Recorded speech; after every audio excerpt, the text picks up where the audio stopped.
हरि ओम।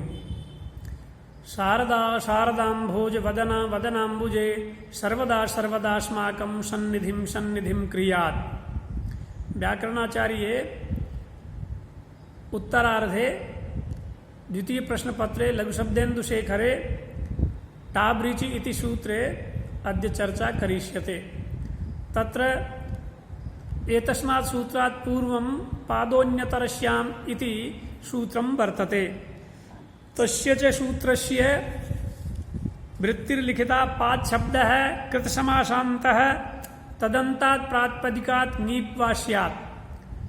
पाद शब्दः समासान्तः, समासान्त कार्ये कृते सति यह खलु हलन्तः पाद शब्दः तादृशः पाद शब्दः अन्ते यस्य तदन्तात् प्रातिपदिकात् स्त्रीत्वं विवक्षायां ङीप् भवति विकल्पेन। तत्र उदाहरणं दत्तं द्विपदी द्विपाद इति द्वयम् उदाहरणद्वयम्। द्वौ पादौ यस्या इत्येवम् अनेकमन्यपदार्थे समासे कृते द्विपाद इति जाते सति संख्यासु पूर्वस्य इत्यनेन सूत्रेण पाद शब्दस्य समासान्तः अकार लोपः क्रियते। अतः द्विपाद इति हलन्तं जायते। एतस्मात् कृतसमासान्तात् द्विपाद इति प्रातिपदिकात् स्त्रीत्व विवक्षायाम् अनेन सूत्रेण विकल्पेन ङीप् प्रत्यये कृते सति वैसंज्ञायां कृतायां पादपद इति सूत्रेण पादस्य स्थाने पद आदेशे हलन्तं पद इति। तो पद इति आदेशे कृते द्विपद ई संयोजे संयोजने न तत्र द्विपदी इति प्रयोगः सुविभक्तेस्तु हल्ङ्यादि लोपे कृते सति। यत्र च ङीप् न भवति वैकल्पिकत्वात् तत्र पक्षे द्विपाद इति हलन्तमेव रूपम्। अत्र न ङीप् भवति तस्य वैकल्पिकत्वात् टाबपि न भवति।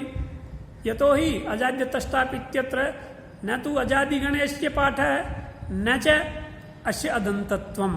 तस्मात् द्विपाद इति हलन्तमेव रूपं द्वितीय पक्षे स्त्रियां भवति।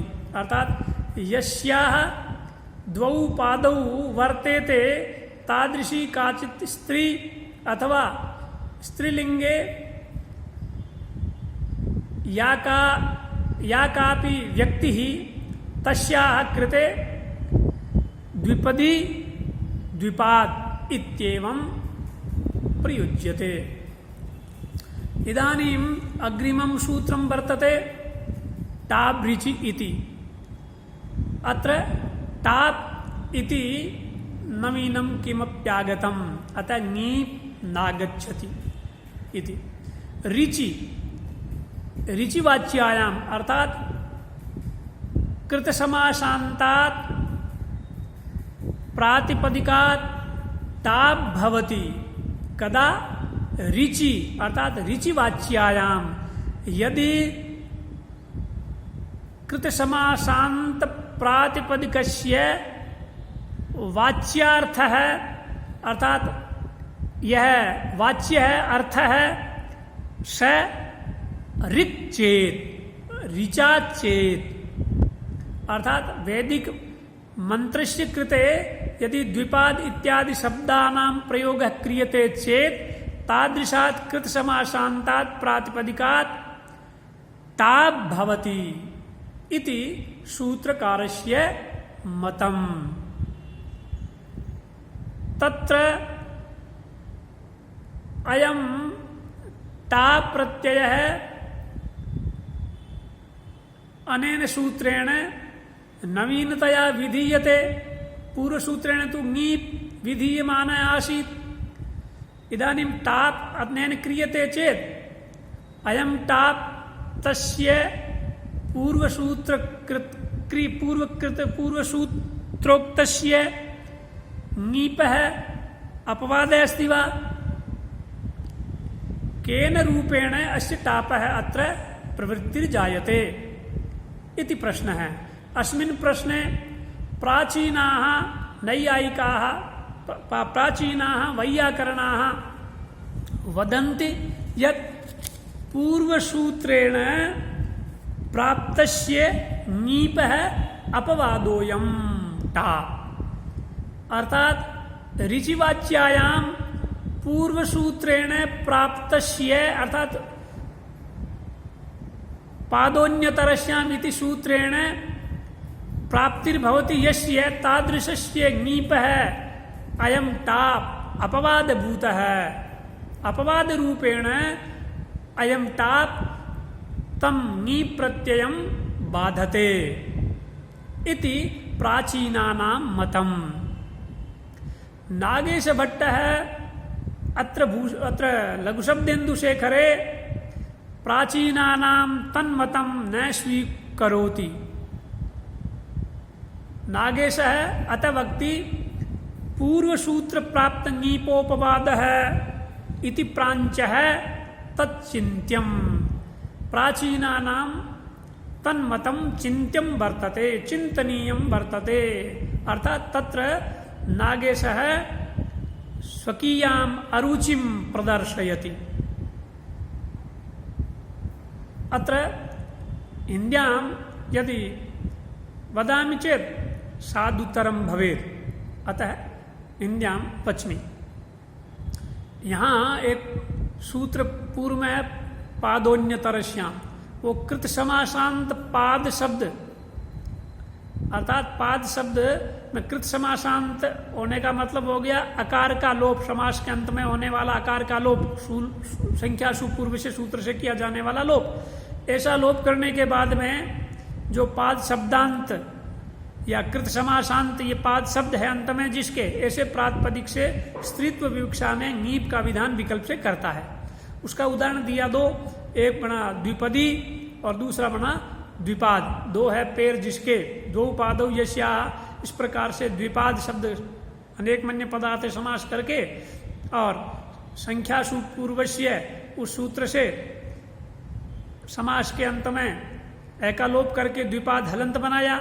इस हलंत द्विपाद शब्द से पादोन्यतरस्याम सूत्र से ङीप का विधान किया, भैसंज्ञा की, और भैसंज्ञा कर दी पादय पद सूत्र से पाद को पद आदेश विकल्प हलंत पद आदेश कर दिया, तो ङीप प्रत्यय है ही, मिलाने पर बन जाएगा द्विपदी। आगे सु विभक्ति आएगी, सु का हलंग आदि लोप कर देते हैं, तो द्विपदी ऐसा एक रूप बना। दूसरा बन जाएगा द्विपाद, जहां ङीप नहीं करेंगे। ये दो रूप बनाया। पाणिनि का एक अगला सूत्र है ताबृचि। वो कहता है यदि वो द्विपाद आदि शब्द के समास के अंत में समासांत जहां कर दिया गया है, ऐसा पादांत पादंत जो प्रातिपदिक, वो उस प्रातिपदिक का अर्थ यदि ऋचा है, ऋचा के लिए प्रयुक्त हो रहा है, तो ऐसे पादंत प्रातिपदिक से टाप होगा। ऐसे ऋचा वाच्य रहने की स्थिति में ऋचा के लिए प्रयुक्त होने वाला कृत समासांत पाद शब्दांत जो प्रातिपदिक, ऐसे प्रातिपदिक से टाप होगा। ऐसा ये अगला सूत्र है। और इसका उदाहरण ये देते हैं द्विपदारिक, दो पादो तो द्विपाद बनाया, वो कृत समासांत करके हलंत किया, तो द्विपाद इस पाद को इस सूत्र से ऋचा के लिए प्रयुक्त होने के कारण से, ऋचा गम्यमान होने के कारण से, ऋचा अर्थ में प्रयुक्त होने के कारण से आपने टाप प्रत्यय किया, और टाप करते ही वही भैसंज्ञा, और फिर पद आदेश करके द्विपदा ऐसा रूप बनाते हैं। द्विपदा ऋक, दो चरण वाली ऋचा, ये हुआ।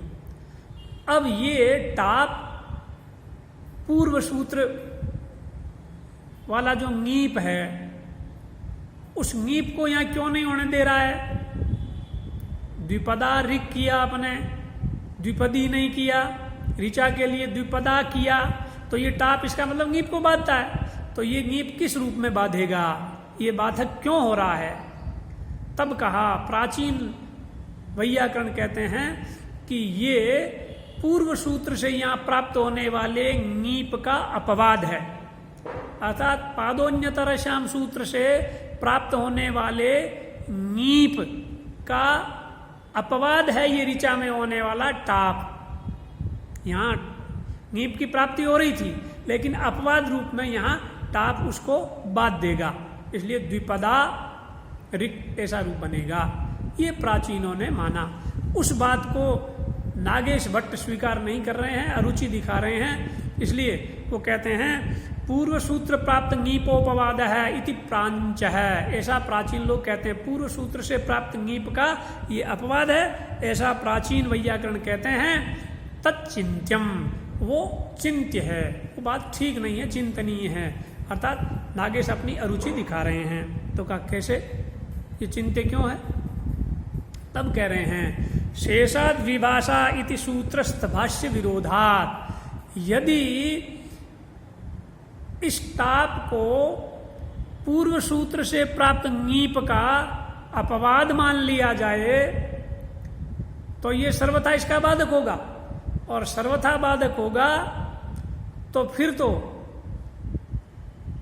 शेषाद विभाषा सूत्र में स्थित महाभाष्यकार की बात से इसका विरोध होगा। वहां महाभाष्यकार ने जो मत रखा है उस मत से इस बात का विरोध हो जाएगा। इसलिए यहां पूर्व सूत्र से प्राप्त ङीप का ये अपवाद नहीं है टाप, ऐसा मानना चाहिए। तो फिर क्या है? तो इसका मतलब ये हुआ कि ये टाप होगा और ङीप भी होगा। ये इसकी तरफ इशारा कर रहे हैं आगे। तो कैसे? तो कहा पहले शेषाद विभाषा सूत्र में चलिए। शेषाद विभाषा इति सूत्रस्थ भाष्य विरोधात कि मुक्तम तत्र, वहां क्या कहा गया है? का तत्र ही प्रतिपद विहित समासांतानाम कपो वैकल्पिकत्वेन कब भावे सावकाशत्वम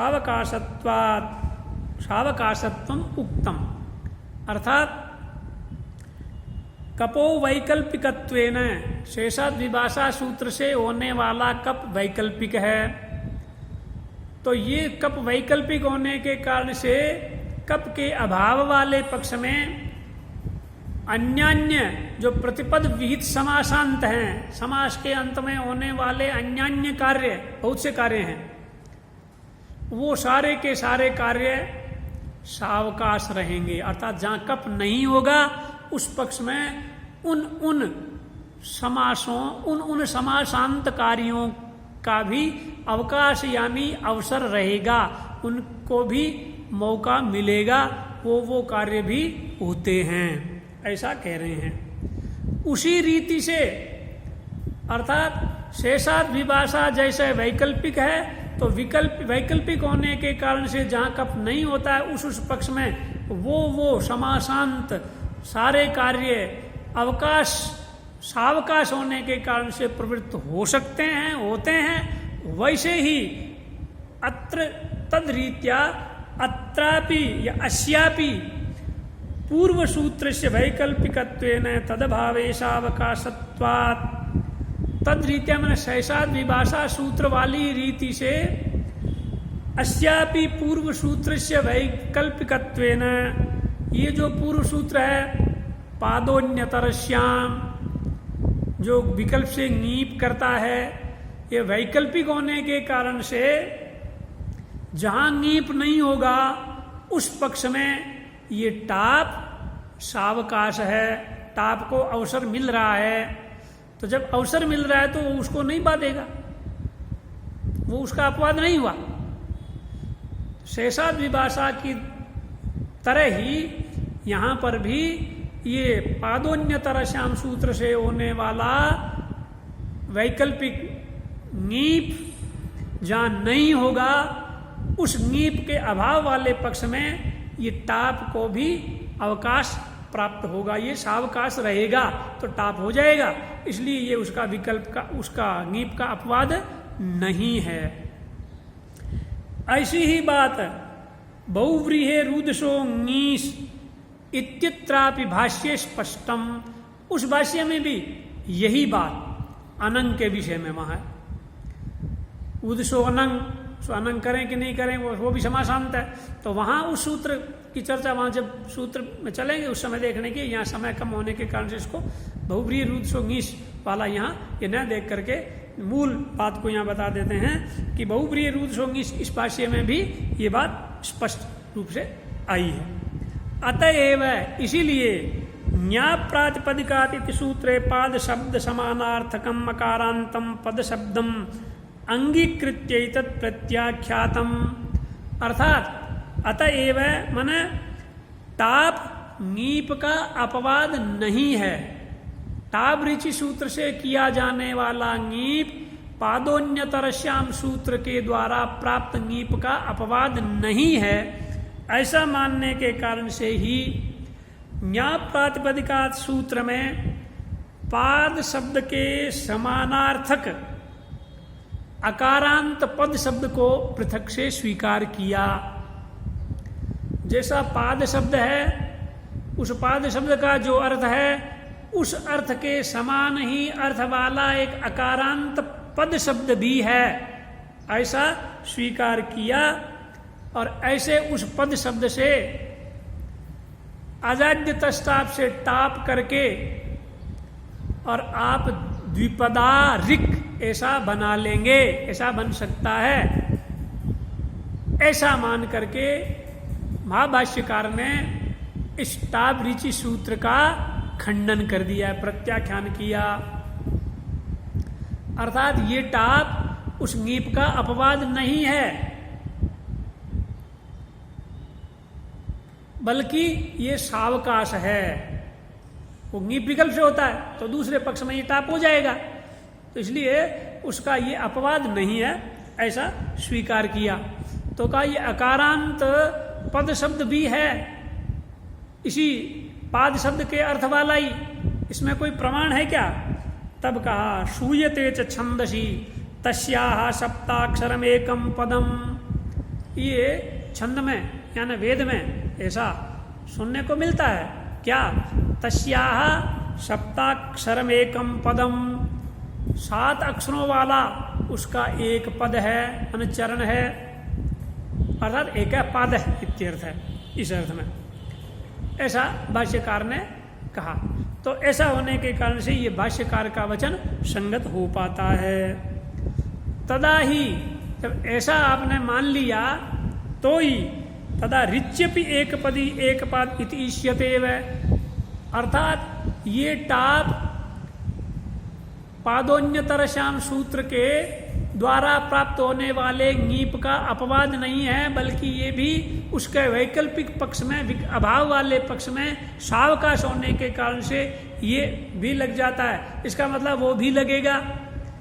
तो सूत्रकार के मत में ये रूप भी अर्थात ङीप वाला रूप भी अभिष्ट है, उसी को आगे बता रहे हैं। तदा ही ऋच्यपि, ऋचार्थ में भी एक पदी एक पात इति इष्यत एव, इसलिए ऋचा के लिए एक पदा, ये तो अकारांत पद शब्द को मान करके टाप करके एक पदा ऐसा बनाया, और ये जहां टाप नहीं करना है ङीप वाले पक्ष में एक पदी बन जाएगा और एक पाद बन जाएगा। तो कहा ऋचा के लिए भी एक पदी एक पाद ऐसा रूप अभिष्ट ही है।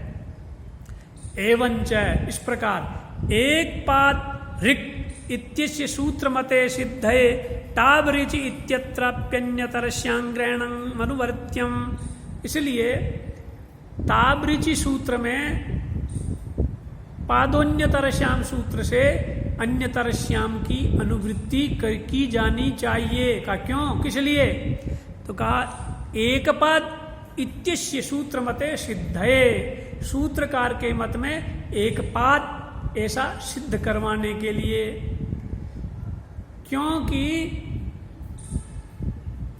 एक पदी ये तो ङीप वाले पक्ष में बन रहा है, और जहां ङीप नहीं होता वैकल्पिक होने के कारण से टाप आप करवा देते हो, और टाप नहीं होवे उसके लिए जहां टाप नहीं हो उस पक्ष में एक पाद ऐसा रूप हो। यदि टाप के विषय में अन्यतर श्याम नहीं लाओगे तो पीछे वाले सूत्र से एक पदी बन जाएगा, और एक पदी जब टाप नहीं हुआ, नीप नहीं हुआ, उस पक्ष में टाप होकर के एक पदा, ये दो ही रूप हो पाएंगे, एक पदी और एक पदा।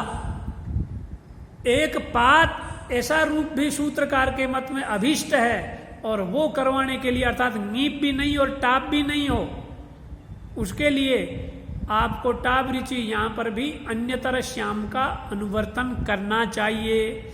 तो जहां नीप होगा वहां एक पदी बन जाएगा, नीप के अभाव वाले पक्ष में विकल्प से टाप बन जाएगा तो एक पदा हो जाएगा, और जहां पर टाप और नीप दोनों ही नहीं होंगे वहां एक पाद ऐसा हो जाएगा।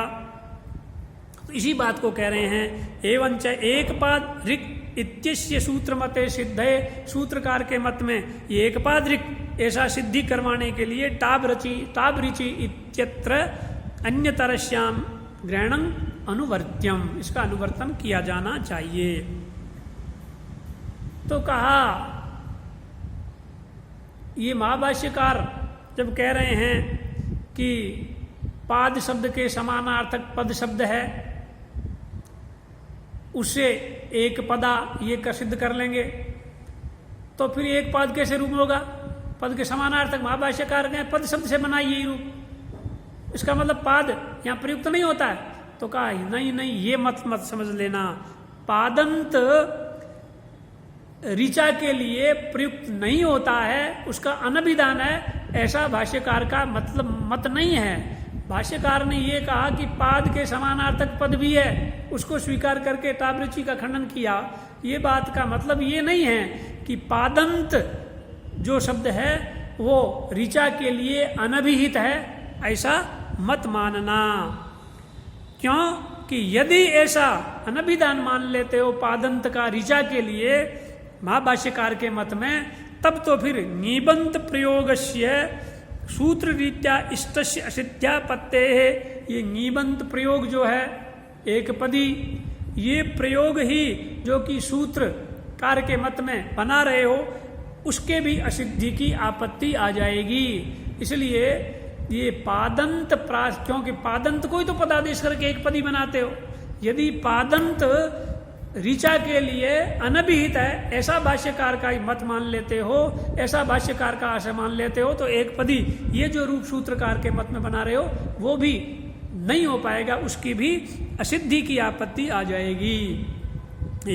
फिर कहा केवल पाद शब्द से स्त्रियाम ऋचिवासम भवे नत्र तदंत विधि, और ये केवल पाद शब्द तो स्त्रीलिंग में ऋचा के लिए प्रयुक्त होता ही नहीं है, इसके लिए तदंत विधियां करनी चाहिए।